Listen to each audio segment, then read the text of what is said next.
मेरे प्यारे छात्रों, आप सबका अजीत मैथमेटिक्स यूट्यूब चैनल पर हार्दिक स्वागत है।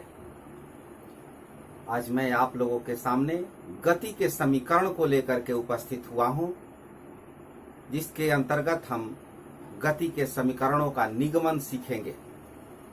न्यूटन ने गति के समीकरण दिए थे, बहुत ही महत्वपूर्ण नियम भौतिकी में ये आज भी उसी तरह से माने जाते हैं जिस समय इन नियमों की खोज की गई थी।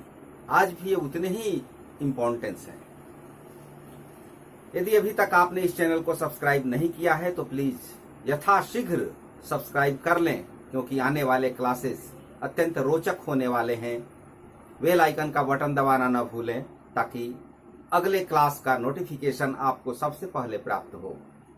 तो हम गति के समीकरण को शुरू करते हैं। सबसे पहले हम इसको देख लें कि ये क्या है। गति के तीन समीकरण हैं। पहला समीकरण है v is equal to U plus A T, दूसरा है s is equal to U T plus half A T square, और तीसरा समीकरण है v square is equal to U square plus 2as। इनका निगमन पूछा जाता है परीक्षाओं में, यानी कैसे ये सूत्र प्राप्त होते हैं। दे देगा प्रश्न की प्रमाणित कीजिए s is equal to U T plus half A T square.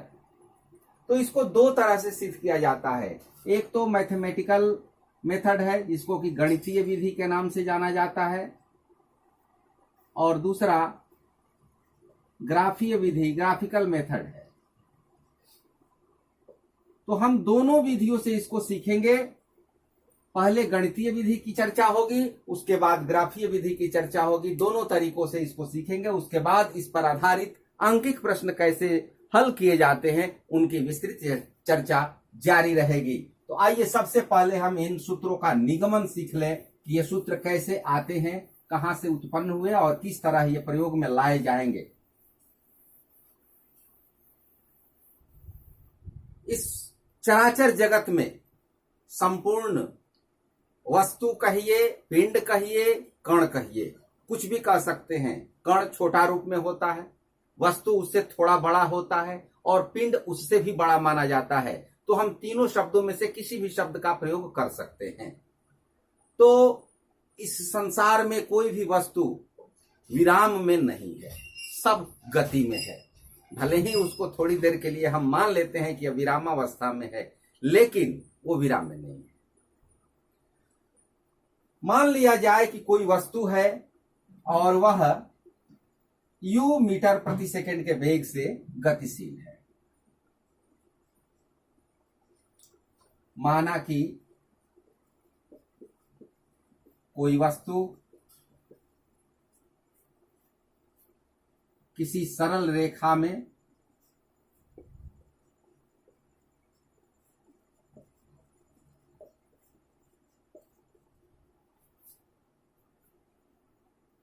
एक समान त्वरण a, त्वरण का संकेत a है। इसका मात्रक भी लिखा जा सकता है, लेकिन अभी छोड़ दिया जाए। त्वरण a से गतिमान है।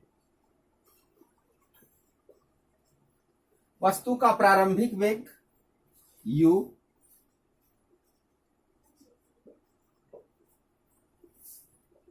प्रारंभिक वेग को u से सूचित किया जाता है।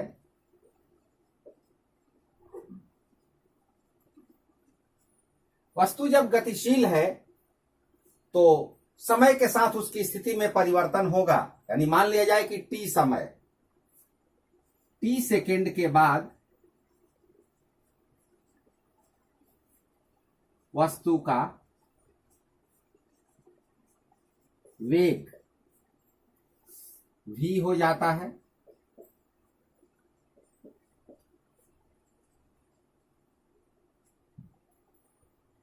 और इस समय अंतराल में वस्तु कुछ दूरी भी तय करेगी, यानी उसमें कुछ विस्थापन होगा।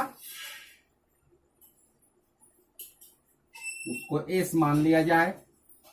वस्तु का विस्थापन एस है। चित्र के माध्यम से भी हम समझने का प्रयास करें।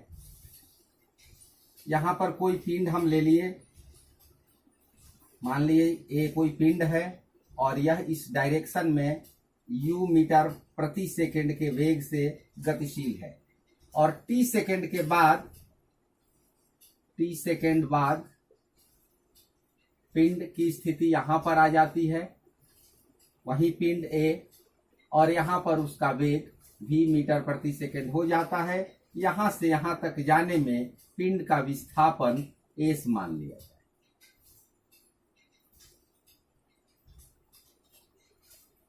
अब यहां पर वेग u है, यहां पर वेग v है, तो वेग में चेंजिंग हुआ, वेग में परिवर्तन हुआ और वो परिवर्तन कितने समय में हुआ, तो t सेकंड में हुआ। क्योंकि वस्तु जब गतिशील है और एक समान त्वरण है, उसमें त्वरण के बारे में हम पढ़ चुके हैं कि वेग में परिवर्तन की दर को त्वरण कहा जाता है। तो वेग में परिवर्तन की दर बराबर त्वरण, इसी का प्रयोग हम यहां पर करेंगे। t सेकंड में वेग में परिवर्तन कितना हुआ,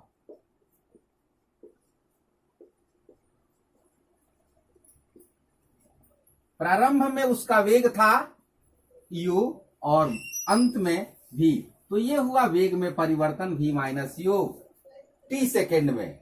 तो इकाई सेकंड में यानी एक सेकंड में वेग में परिवर्तन हो गया v minus u by T. और जहां टाइम से भाग दिया जाए वहां रेट ज्ञात हो जाता है, दर निकल जाता है, तो ये वेग में परिवर्तन की दर हो गई। इसलिए वस्तु का त्वरण, एक्सीलरेशन यानी वेग में परिवर्तन की दर,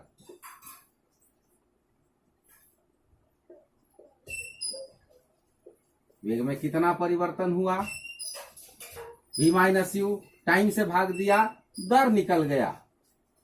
rate of change in velocity that is equal to acceleration of object.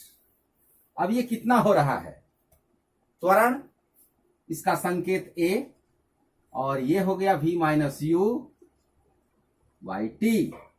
अब यहां पर हम अपना मैथमेटिक्स यूज करेंगे, क्रॉस मल्टीप्लीकेशन करेंगे और क्या होगा, v माइनस यू, यहां पर 1 सपोज कल्पना कर सकते हैं। अब क्रॉस करेंगे, 1 से इसमें मल्टीप्लाई करेंगे, v माइनस यू और a से t में हो जाएगा at।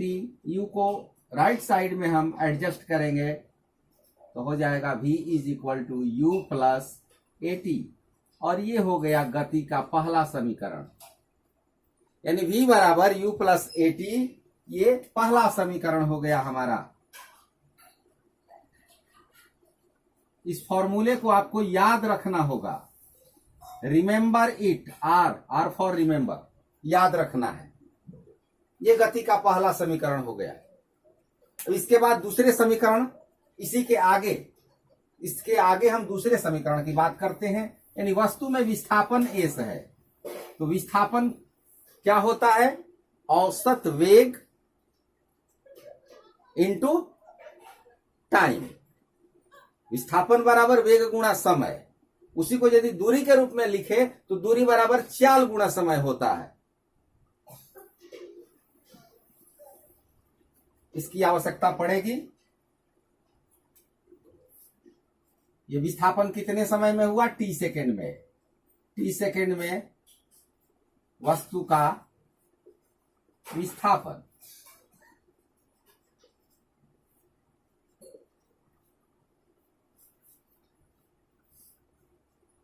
औसत वेग गुणा समय। और औसत वेग के बारे में जानते हैं, प्रारंभिक वेग प्लस अंतिम वेग, initial velocity plus final velocity divided by 2, that is average velocity multiplied by time. इस तरह से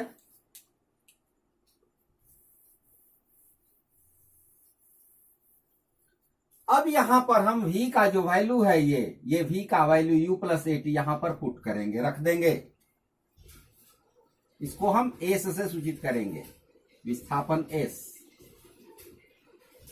u plus the value of v is equal to u plus A T, u plus A T divided by 2 into time t। ये कहां से आया? From equation 1,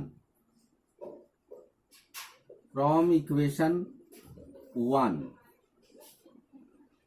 समीकरण 1 से ये मिला। अब u प्लस u हो जाएगा 2u प्लस 80, 2u प्लस 80, और टाइम का मल्टीप्लीकेशन यहीं पर होगा, यहां पर हो गया नीचे 2। अब इस t से इसमें मल्टीप्लाई करेंगे और 2 से डिवाइड करेंगे। दोनों काम एक साथ हम कर लेते हैं। 2ut और बाई 2, और यहां पर 80 इंटू टी यानी 80 स्क्वायर डिवाइडेड बाई 2। एक बार फिर देख लीजिए, 2u इंटू टी और 80 इंटू टी, तो ये हो गया 2ut और ये हो गया 80 स्क्वायर, और ये दोनों को डिवाइड करेगा, इसलिए दोनों के नीचे यहां पर ये कैंसिल हो जाएगा, 2 कैंसिल। क्या बच गया? ut प्लस 1/2 यानी half 80 square, that is equation number 2, equation of motion. ये इक्वेशन ऑफ मोशन, गति का समीकरण।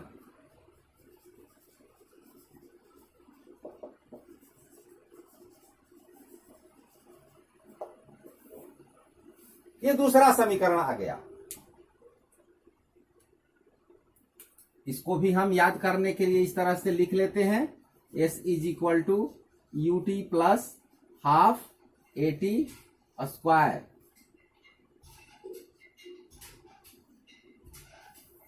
ये भी याद रखना होगा। इसका भी निगमन पूछता है। यदि इस फॉर्मूले को क्वेश्चन देगा इसके बारे में, तो आपको प्रारंभ से बनाना है, शुरू से। पहले v plus v is equal to U plus 80 आपको प्रूफ करना होगा, और उसके बाद इसको लिखना होगा। लेकिन यदि वो केवल पूछे पहला, तो उतने ही तक लिखना होगा। दूसरा पूछे, पूरा लिखना होगा। अब इसके बाद हमें तीसरे फॉर्मूले की जरूरत है। तीसरे फॉर्मूले के लिए भी इसी तरह का फॉर्मेट रहेगा, और देखिए उसको कैसे बनाते हैं आप नोट कर लीजिए पहले।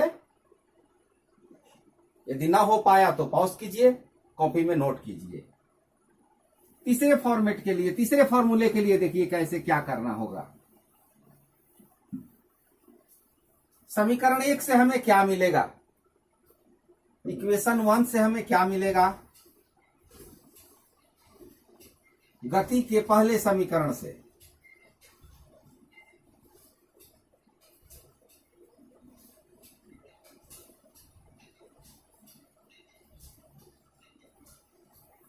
पहले यहां से लिख लेंगे, v is equal to U plus 80। u को इधर यदि लाया जाए तो होगा v माइनस यू बराबर 80, और t is equal to a इस साइड में आए तो इस तरह से हो जाएगा। यानी यह एक रिजल्ट मिला हमारे पास, जिसको 3 नंबर दे देते हैं। यह भी एक रिजल्ट है। पहले समीकरण से ये एक फॉर्मूला मिल गया, t equal to v minus u by a, और यहां पर अब हम t का वैल्यू इसको रख देंगे। पहले इसको हम लिख लेंगे, उसके बाद यहां से फिर लिखना प्रारंभ करेंगे। पहले इसको लिख लेंगे और तब यहां से लिखना प्रारंभ करेंगे। आपको याद रखना है कि क्या हमें t का वैल्यू रखना है। उसके लिए हम यहां पर हिंट के लिए लिख लेते हैं, t is equal to v minus u upon a. ये हमें पुट करना है।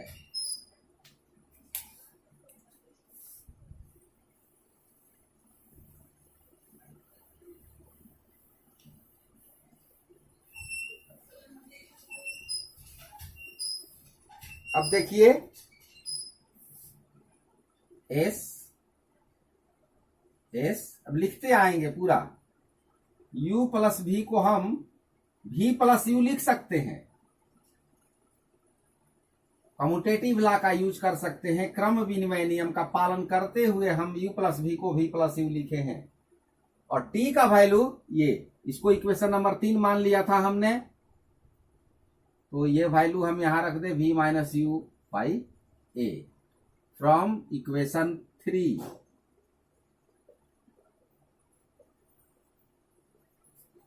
या इसको फ्रॉम इक्वेशन 1 भी काम चला सकते हैं, क्योंकि गति के पहले समीकरण से ही ये मिला हुआ है। फ्रॉम इक्वेशन 1 ही रहने दिया जाए, अच्छा रहेगा, क्योंकि तीसरा समीकरण तो अब आएगा।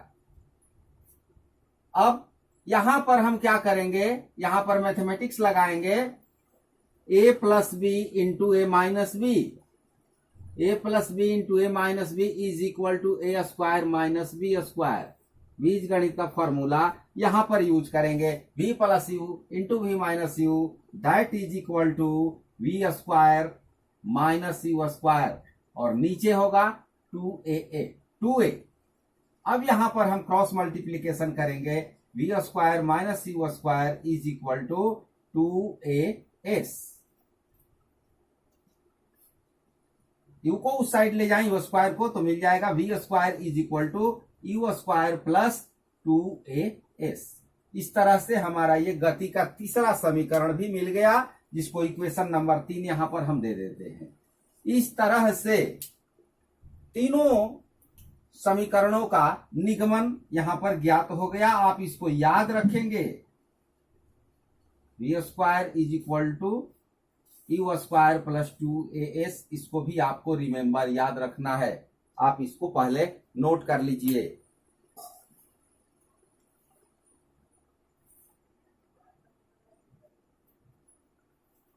इस समीकरण को प्राप्त करने का एक और तरीका है, उसको भी हम देखेंगे। तीसरे समीकरण को हम कैसे प्राप्त करेंगे, उसके लिए भी हम एक अलग तरह का परिदृश्य आपके सामने लेकर के आते हैं।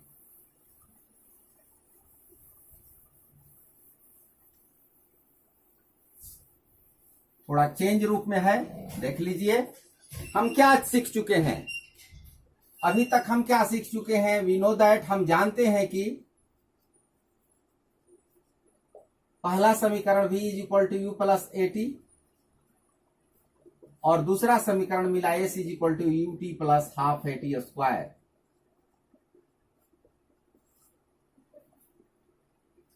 समीकरण 1 को हम वर्ग करेंगे, स्क्वायरिंग बोथ साइड्स। समीकरण 1 को दोनों तरफ वर्ग करने पर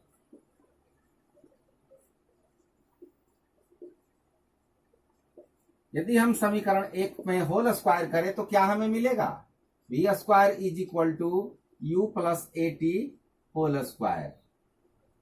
we square is equal to U square plus 2 into U into at plus A square T square. यहां ए प्लस बी का फॉर्मूला, A plus B whole square का फॉर्मूला यूज किया गया, that is equal to A square plus 2ab plus B square. इस फॉर्मूले का बीजगणित का प्रयोग किया गया। अब क्या करना है, वी स्क्वायर यू स्क्वायर, तीसरे समीकरण में हम देख रहे हैं कि वी स्क्वायर और यू स्क्वायर लाना है, तो ये हमें दिखाई दे रहा है। बाकी इस पद को हमें 2as के रूप में कन्वर्ट करना है, तो वो कैसे होगा, 2as के रूप में, यानी 2a यदि इसमें से हम कॉमन निकाल दें, यहां पर यदि हम 2a कॉमन निकाल दें तो बाकी को s हो जाना चाहिए। देखिए क्या होता है, यहां 2a कॉमन निकालते हैं तो क्या बच रहा है, u t। t भी वैसे कॉमन निकल सकता है लेकिन जरूरत नहीं है, तो यहां पर बच गया u t, और यहां पर 2 नहीं है लेकिन इसके बावजूद भी 2 कॉमन निकाला गया है। तो जो संख्या या जो पद यहां नहीं है उसको यदि हम बाहर कॉमन फैक्टर के रूप में लिए हैं तो उसको नीचे हर में उसको डिवीजन के रूप में लेना पड़ेगा, यानी 1/2 लिखना पड़ेगा। ये निकल चुका है, इसलिए एक बार ये बचा, और टी स्क्वायर ज्यों का त्यों। अब देखिए ये क्या हो गया, ut plus 1/2 at square, ut plus 1/2 at square, ये इसके इक्वल, s के इक्वल हो गया। तो अब हम समीकरण 2 से ये मान यहां पर रख दें। ये हो गया V square is equal to U square plus 2as, ये फ्रॉम इक्वेशन नंबर 2। तो इस तरह से भी हम तीसरे समीकरण का निगमन तैयार कर सकते हैं, बना सकते हैं। ये हमारा रिजल्ट तीसरा है।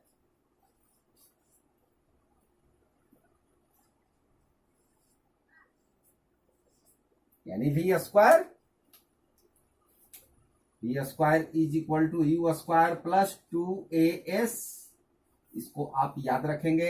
ये इस रूप में भी आपको मिल सकता है, V square minus U square बराबर 2as, इस रूप में भी आपको मिल सकता है। दोनों सही है, दोनों एक जैसे हैं। तो इस प्रकार जो हमें गति के 3 समीकरण प्राप्त हुए हैं, इन तीनों समीकरणों को अपने मन मस्तिष्क में आप अच्छी तरह से बैठा लीजिए, याद कर लीजिए, तब आगे के क्लास आपको अच्छी बढ़िया से समझ में आएंगे। v बराबर यू प्लस ए टी, एस बराबर u T plus half A T square, और वी स्क्वायर बराबर यू स्क्वायर प्लस 2as। एक बार फिर बता देता हूं, u क्या है? u प्रारंभिक वेग, v अंतिम वेग, a त्वरण, s विस्थापन, और t टाइम समय। ये संकेत आपको याद रखने होंगे। आप इतना तैयारी कीजिए और अगले क्लास में आपको इन्हीं सूत्रों का निगमन हम ग्राफिकल मेथड से बताएंगे। तब तक के लिए all the best, thank you.